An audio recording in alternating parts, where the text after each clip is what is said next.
Fala pessoal, estamos aqui para mais uma carta de gestão agora referente ao mês de setembro de 2020. Esse mês de setembro começou muito positivo para os mercados, principalmente aqui no Brasil.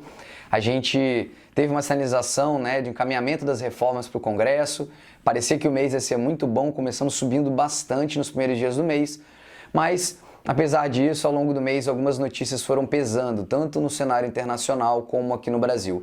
Lá fora, na Europa, teve-se uma preocupação maior em relação ao crescimento do contágio em relação ao Covid, isso pesou um pouquinho o mercado. Lá nos Estados Unidos também, alguns ruídos referentes às eleições americanas, que vão acontecer agora em novembro, ajudaram a pesar um pouquinho o mercado. A gente teve um movimento também muito forte de realização das empresas tecnológicas americanas, da Bolsa lá fora, que ajudou a pesar um pouquinho o mercado. Se não fosse só lá fora, piorando um pouco aqui no Brasil também, o cenário macroeconômico, político, pesou bastante aos investidores. As sinalizações que o governo passou frente ao compromisso fiscal foram muito ruins. O governo teve algumas bateções de cabeça entre eles ali no meio do caminho, entre o Congresso e o Guedes, entre o Guedes e outros membros dos ministérios, referente à criação do agora chamado Renda Cidadã e a forma do seu financiamento.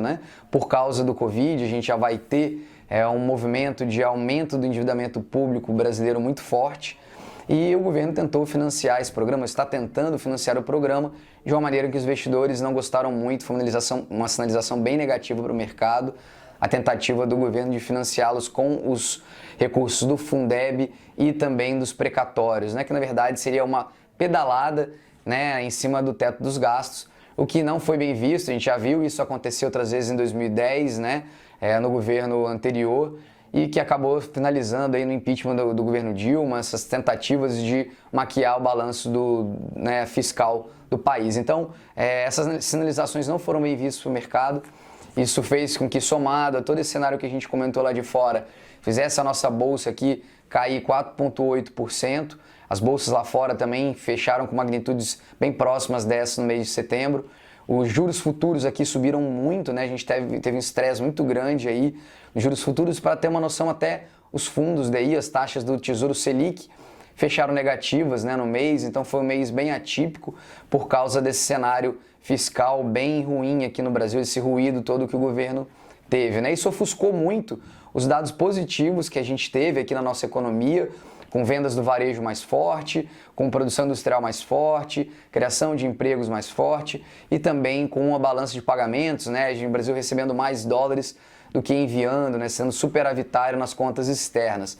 Tudo isso traz um ambiente micro ainda bem favorável para as empresas até o decorrer do final do ano, nos balanços do terceiro e do quarto trimestre, que pode ser uma resposta positiva, um exemplo positivo de fortalecimento da economia brasileira, apesar de no curto prazo ainda de muitos ruídos aí vindo da economia, tanto lá fora por causa das eleições americanas e aqui dentro também do encaminhamento das reformas e das propostas do governo. Ainda assim, o nosso fundo, as nossas carteiras da Lotus, de clubes e fundos, fecharam com um mês de queda de 3,36, foi muito menor do que a gente viu na queda do mercado, de 4,8, e a gente seguiu fazendo o que a gente faz, que é analisar boas empresas e fazer as trocas de portfólio que a gente fez. Uma saída de Unidas, com uma possível fusão de Localiza, subiram bastante no mês, e a gente trocou elas por empresas americanas, expondo mais nosso portfólio um pouquinho mais para fora do Brasil, indo também para o mercado norte-americano, através de Google e de Boeing, que são calls, cada um com perfis muito diferentes, mas buscando a maior diversificação de carteira, maior exposição ao exterior e menor volatilidade, buscando aí realmente uma maior rentabilidade no longo prazo, tá? Então a gente segue muito forte a nossa tese. A gente ainda no ano, para a carteira, segue em torno de 9% de queda no ano contra 18% do Ibovespa, e nesse mês também um pouquinho menor, fechando ainda positivo no trimestre, encerrado ali em setembro.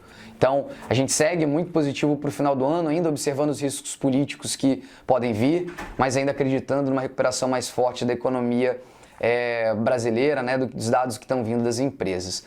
A gente deseja boa sorte nos investimentos para vocês, a gente está aqui de olho e observando tudo para trazer para vocês boas informações, para a gente ter uma boa reta final nesse ano agora de 2020. Um grande abraço e um bom mês a todos vocês.